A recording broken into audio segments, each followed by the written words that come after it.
Welcome back to my channel. Today I'm going to make a short video checking out a really cool new piece of tech that I've been sent. It's the Insta360 Flow, and it's an AI-powered smartphone stabilizer. At the end of today's video, I will give you an update on how I'm getting on with the VW Beetle conversion. There's been a few delays, but we are making some progress. Hopefully, I'll be able to start that series soon, but I've still got a few things to get together. And as you may know, we're very close to Raya giving birth, so we've been scrambling a bit and getting ready for parenthood. But today, what I thought I'd do is take out this little gimbal and try and get some really epic shots, things that you can't really get with a standard camera or a phone on its own, and show you guys around Brighton, show you where we're living, and take Callie for a walk as well. First thing I want to do is test out its tracking capabilities, and it comes built in with this little tripod that can fold out, and it has a feature called person re-identification, which means if I'm running around and I run behind another person or an object, it will find me again and continue tracking. And I haven't seen that before in any other software or gimbals or anything, so I'm excited to try that out. So I've just set up the Insta360 X3 just to help me capture and show you what I'm doing with the Flow. So this is the handle and the controls here that you can use, but in the bottom there's a little tripod that unfolds and allows you to set it down, and then there's like a selfie stick that's built in that can extend out. So I should be able to run around now and it should be able to track me. Let's try this out. Oh yeah, it's working.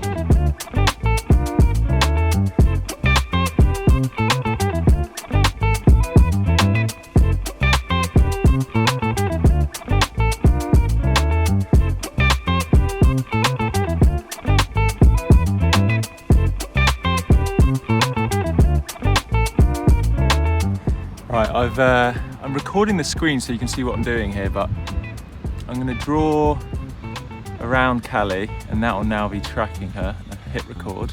Callie! I move around now, it should.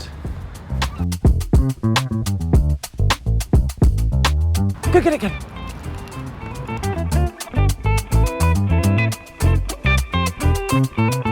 Oh, why are you in the sand, Callie? So I'm recording out the front like that, and if I triple tap the trigger, I can use the back camera to film me, and I always feel like it's better quality if I'm filming with the back camera. But it's cool that I can just spin it around with a little click of the trigger. I've currently got the setting on pan follow, which means the horizon is always going to stay straight. Wow. Check that out. Look at the sea and it's completely horizon locked. Even though I go down, yeah, there we go, check that out. So I can move the positioning of the gimbal and it's still completely horizon locked. I should be able to do a little flipperoonie like this. Nice.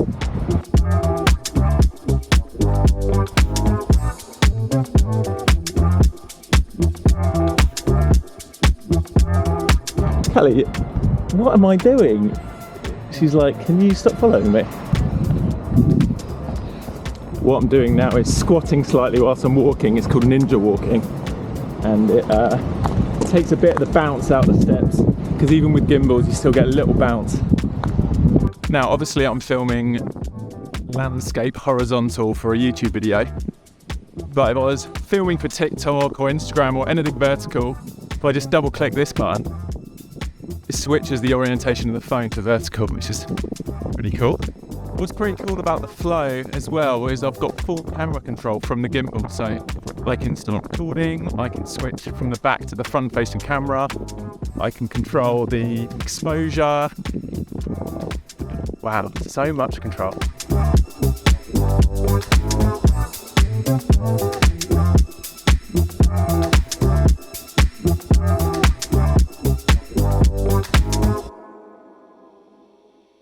I've just noticed my iPhone's only at like 17% battery, which is not good considering I'm supposed to be going out filming for the rest of the day. But the good thing is this gimbal has a built-in battery to charge your phone as you're filming. So plug in there, there you go, charging.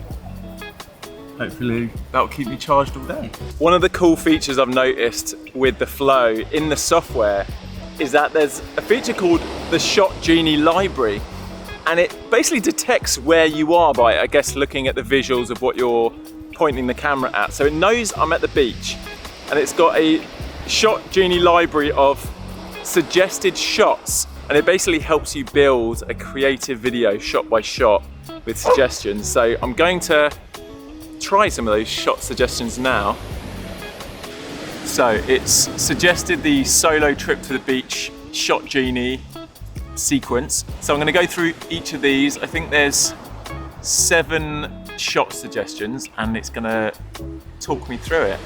So the first one is me running down to the sea.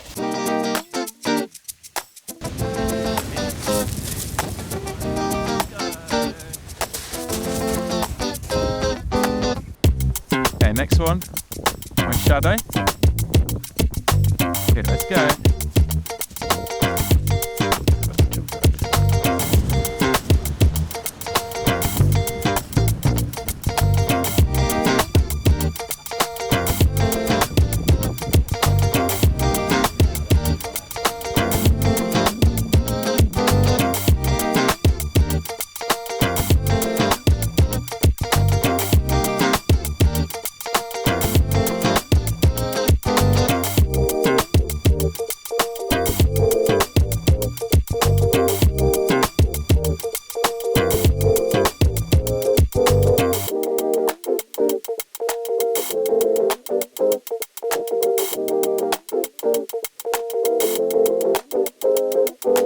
Well, that was my Shot Genie recreation. I hope you liked that. That was pretty fun.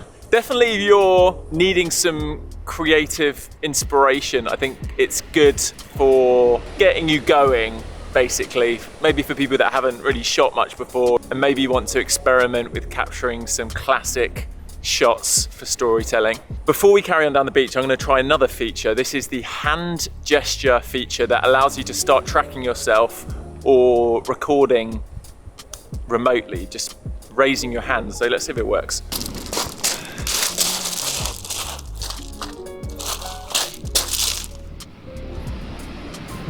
Oh, nice. Oh yeah. Oh, that's really cool. I've been chilling for a while. It's golden hour. I'm gonna try and get some cool shots of some of these skaters and skateboarders, and there's a basketball game going on down there. I'm just gonna cruise around, see what I can capture. Yeah, this is looking pretty epic, check it out.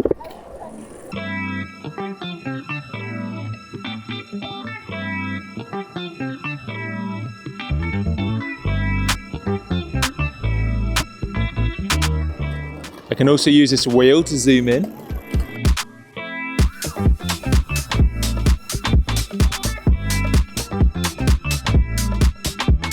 Okay, I put it into hoop mode. Wow, this is pretty amazing. Oh, it's detected 2 basketballs. Okay. Wow, it's detecting the ball. You said hi to me earlier.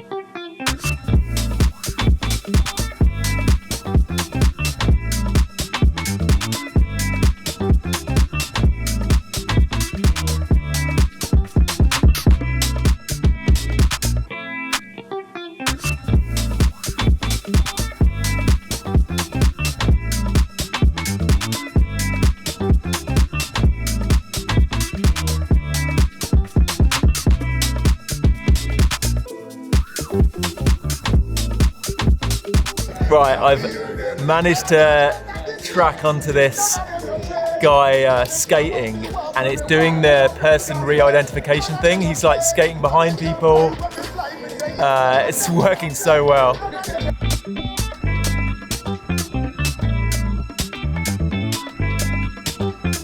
AI is getting pretty incredible now.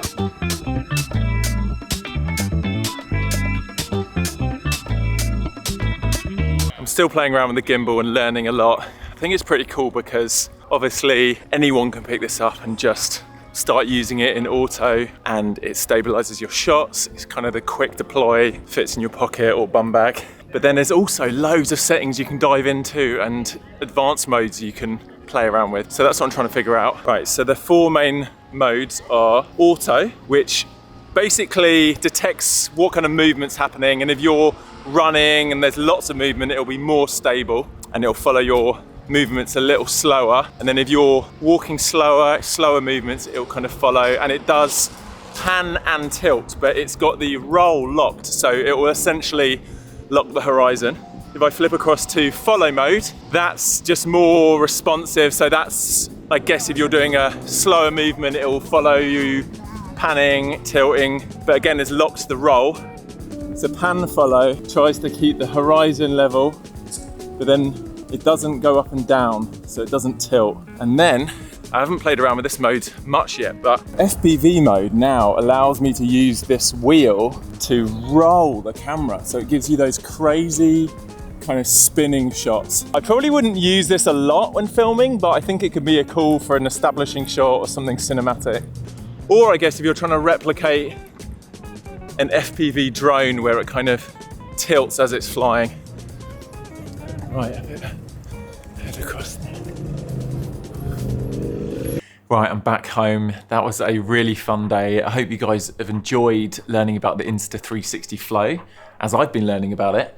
One of the accessories I didn't show you is this very handy little light that can clip on the top so you can film at night. There's a few features I didn't get to try out. One of them being the hyperlapse mode, which they call time shift, which I'm gonna try out very soon. And then something that's gonna really help once I start my electric conversion on this Beetle is the motion time lapse. So I'll be able to extend the tripod, have the flow in the corner, and then have it panning across the workshop as I'm working on the car over the course of like 20 minutes or something, and it'll be this really dynamic time lapse, which I haven't ever been able to do with my static time lapses. The best I can do sometimes is like punch in and try and like pan across the frame in post. But look out for those motion time lapses once I start the project. And as promised, I'll give you a little update. So the Beetle is here, it's in my garage, it's ready to start the conversion. The only issue is I need to buy a lot of parts. I need to build the battery boxes, or at least get the materials to build the battery boxes. So I'm sourcing the secondhand Tesla batteries I need online. I'm also looking for a distributor of the Hyper 9 electric motor that I'm going to put inside it. And all of this is going to cost a lot of money. So it's through collaborating with brands like Insta360 that I get to fund a lot of the content I do, a lot of these passion projects. And I'm really thankful for this partnership and for Insta360 supporting me and my channel. So if you've enjoyed this video and you think that Insta360 Flow would be a good addition to your arsenal, check out the link in the description, and I will see you in the next couple of weeks as we get rolling with the electric conversion of my 1970s VW Beetle. Peace out, enjoy life, and live the adventure. Boom.